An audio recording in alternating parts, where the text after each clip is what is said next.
Coach Ryan Rucco, Yes Network. Where are you, Ryan? My awareness. To your left.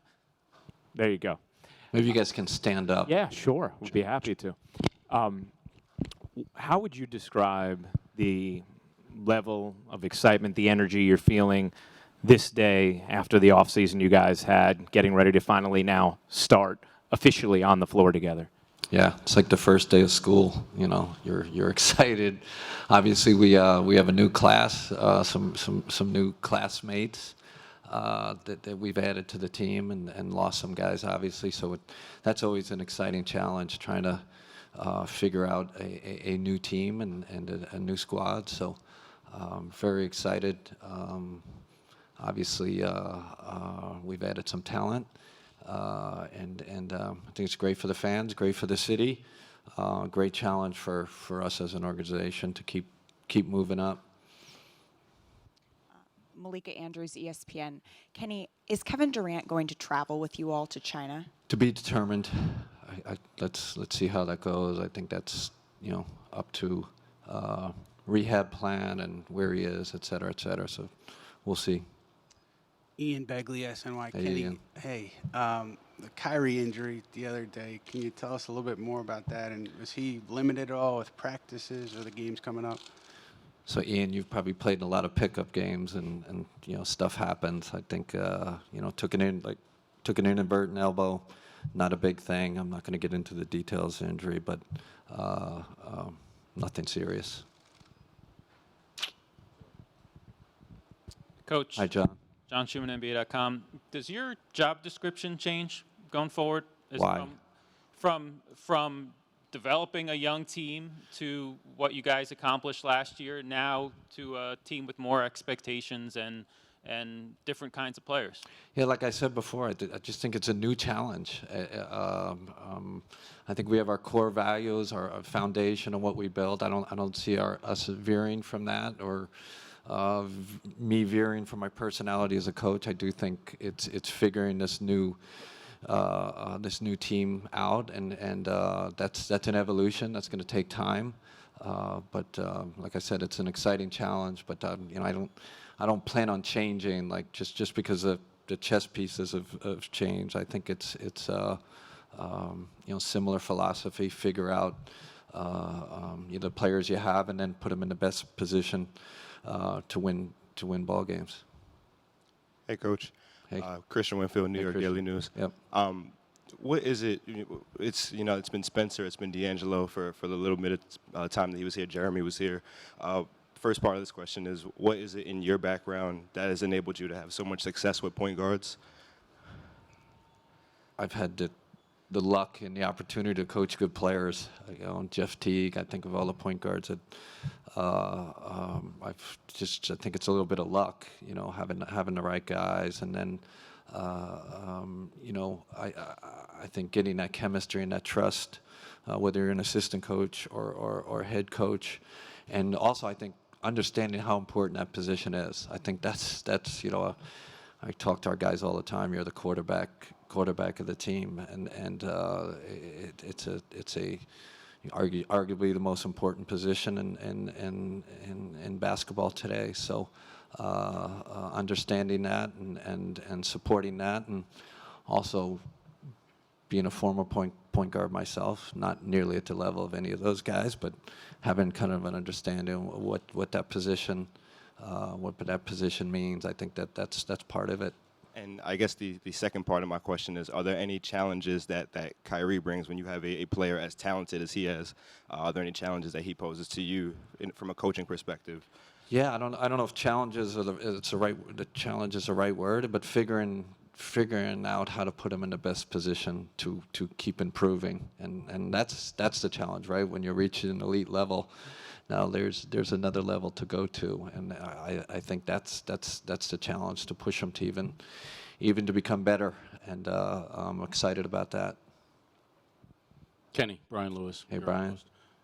Last year, I think a lot of people would contend that you probably overachieved based on some great chemistry and really good cohesion.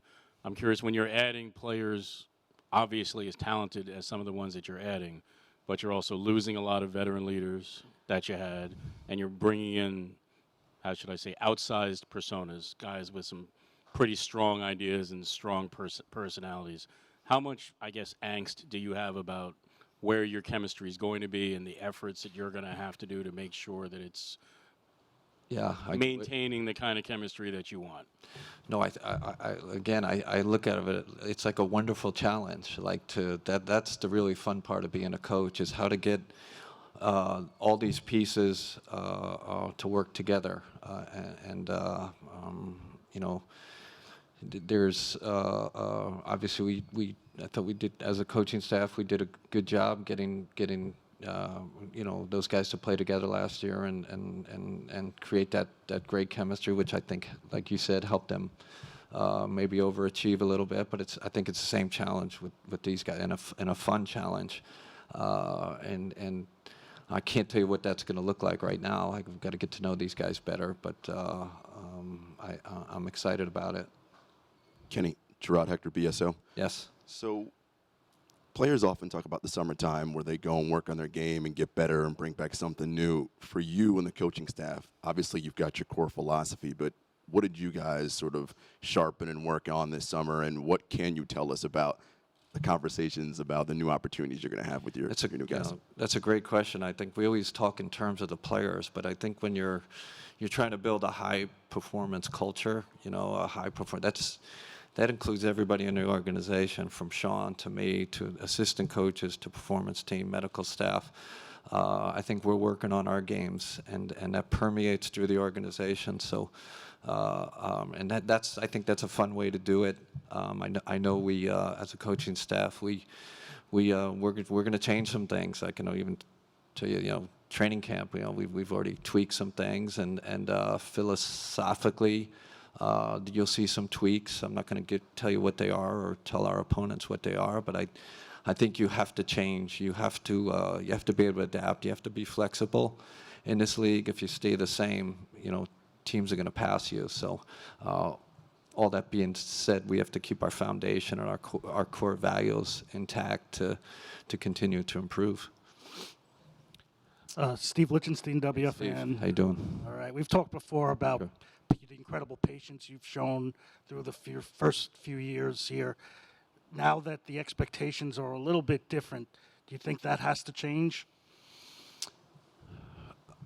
No, I think. Listen, I think we're still building.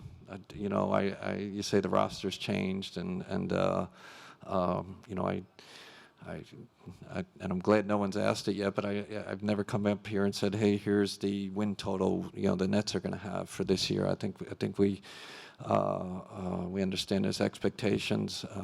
You know, I read these, you know, statistical models, right? The win projection models. I've seen Nets win, you know, 38 games and 37 and low 40s, and I've kind of seen the gamut. So I don't ignore those. I read them, but we have our own expectations. But I don't look at it as a negative thing. I look at it as a challenge. Like, okay, there are people out there, you know, doubting, you know, how high we can go. And you know, last time I checked, I'm not sure if 38 wins gets you in the playoffs. That's probably, you know. So I understand. I think we understand the challenge that this isn't going to be easy. This is a very competitive league. I think there's a lot of parity in this league. So we're going to have to come together quickly to be able to, you know, keep improving from last year. Kenny, Greg Logan of Newsday. Hey, Greg. You said that you're going to make some changes, tweak your philosophy. How much of that revolves around Kyrie? How will the team be different under his leadership? And how often do you see yourself using him and LeVert and Dinwiddie all at the same time? I think the best coaches adapt to their players. Like I don't think you have to understand the players you have and again put them in the best position to succeed. So I think those are part of the tweaks. You know, and I don't think they're monumental changes, but subtle changes that will help our team to come together quicker. But Definitely possible. I think you want your best players on the floor, and obviously they have to earn that. But you just mentioned three really good players that that could be a lineup. Obviously with the speed and the ball handling that you could see. Hey, Kenny, Mike Mazzio from Hey, Yahoo Mike. Sports. Kevin Durant had said Steve Kerr's offense, his motion offense, kind of only takes you so far. Just kind of curious what you took from that, and are you kind of already drawing up, knowing he may miss the season? I kind of wonder how you sort of approach that situation.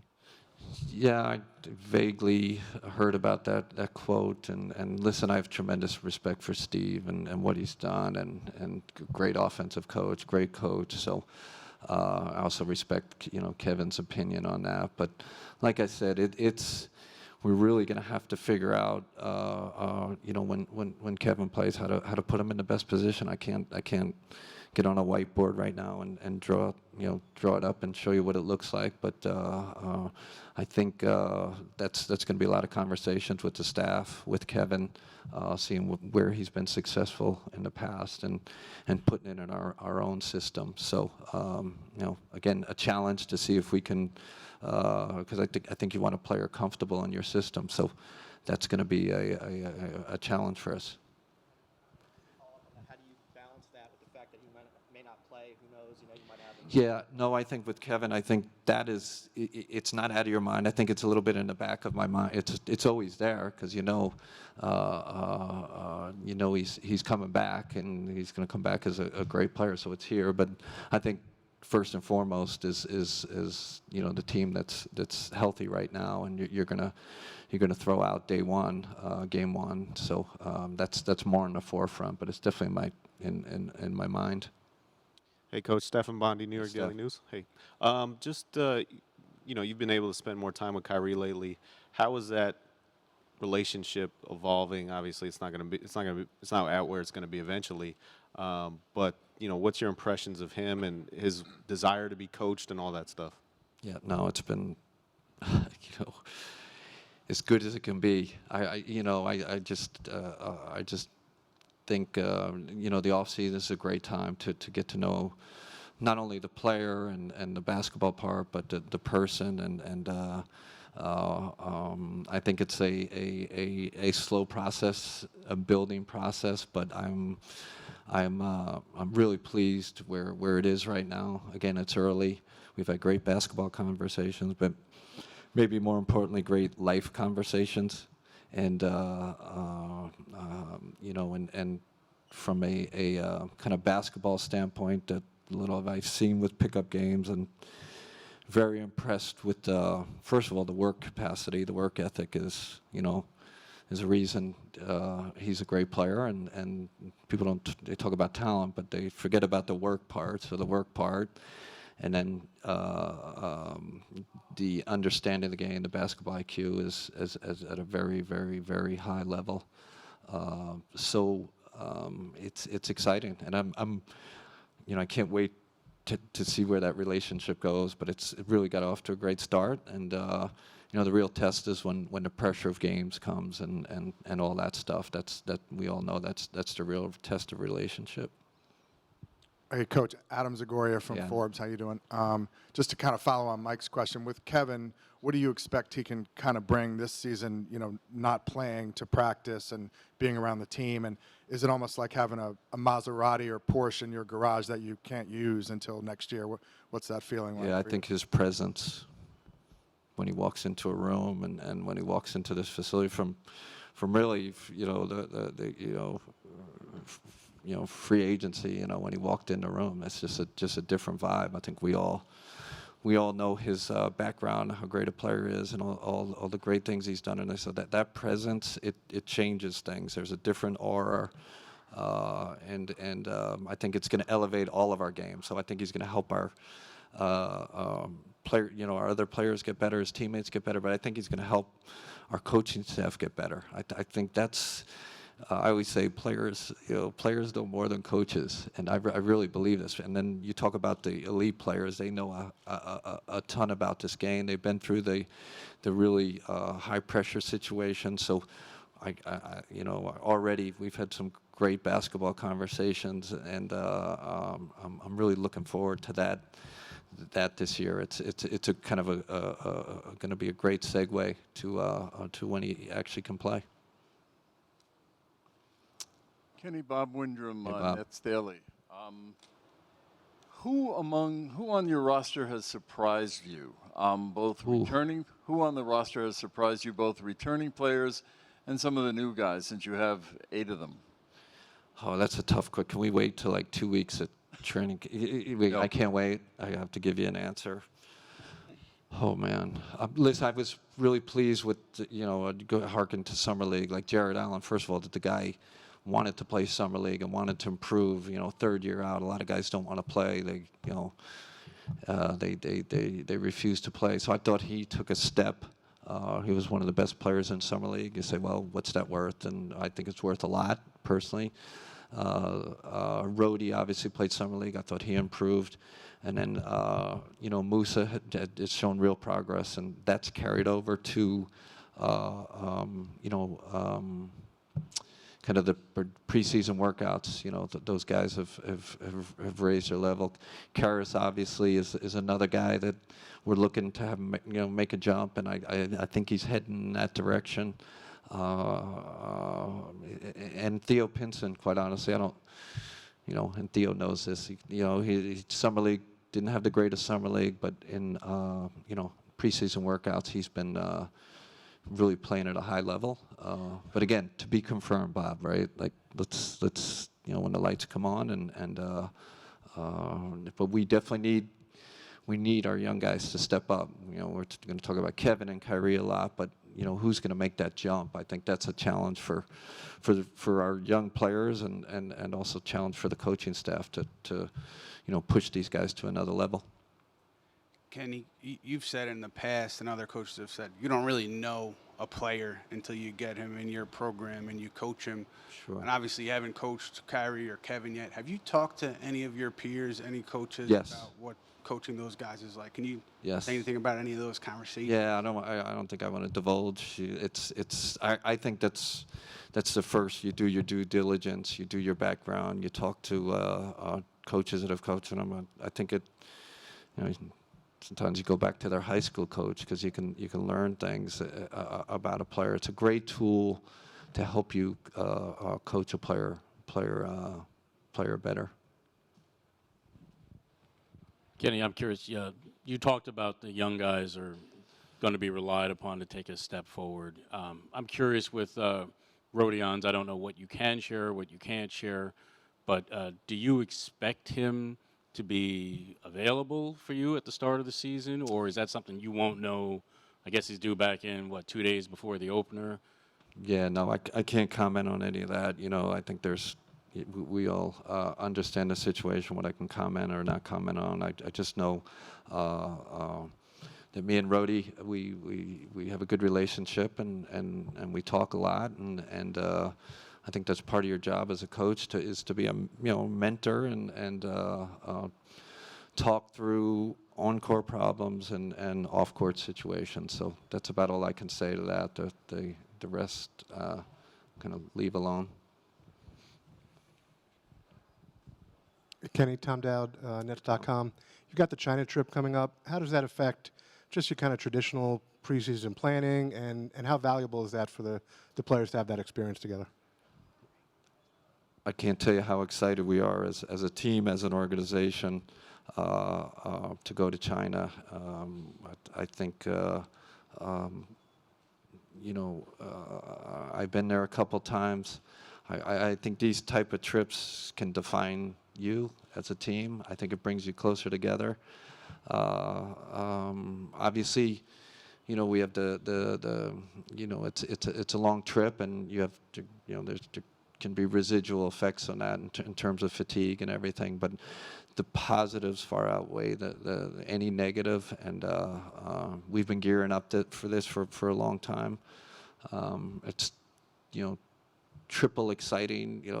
That Joe Tsai is our owner, and obviously that is a huge plus. We feel like we have almost a home court advantage in China.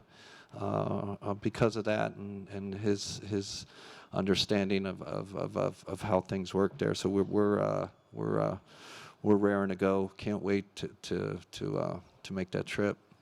Last question, Greg. Kenny, how do you see the situation at power forward, given the suspension of Chandler, Brodie's situation, the addition of Prince, and so on? It'll play out. It'll play out through competition. I think we have. That's a great thing about having a versatile roster, and I think you guys saw that last year. Even, we had a few injuries, but we can plug a lot of guys in. No one's talked about David Nwaba, who I think of as an excellent signing. He can play that position. We have guys that can play multiple positions. I think Greg. The 4 spot is become that kind of hybrid spot. So we can definitely we have the talent and the personnel to fill that position. Thank you. Thanks everybody.